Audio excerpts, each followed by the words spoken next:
Maryland inventory continues to rise year over year at 22%. It's Friday, May 22nd, 2026. I'm Kimberly Barton, broker owner of Kinetic Realty, your go-to real estate resource in Maryland.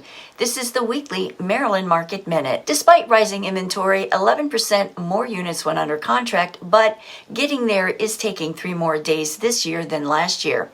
The average price is up 0.3% year over year. Coming soon properties fell 8.1% this report to 1,759 units at a median $489,900 list price. 2,421 new properties hit the market at a median $445,000 list price. This is an increase in inventory over last week of 1.8%. New contracts rose to 1,904 properties going under contract in 13 days at a median list price of $449,000. 1,522 properties sold this report in 10 days at 100% list to sold ratio at a median $460,000 sold price. There are 3,179 rental properties listed for a median $2,500 per month.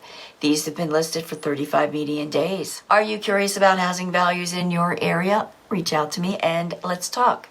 That's your wrap for this week's Maryland Market Minute for Friday, May 22nd, 2026. Thanks so much for tuning in. Enjoy your holiday weekend and take a moment of silence on Monday to acknowledge those on Memorial Day who have sacrificed their lives in the line of duty. I'll see you next week. Take care.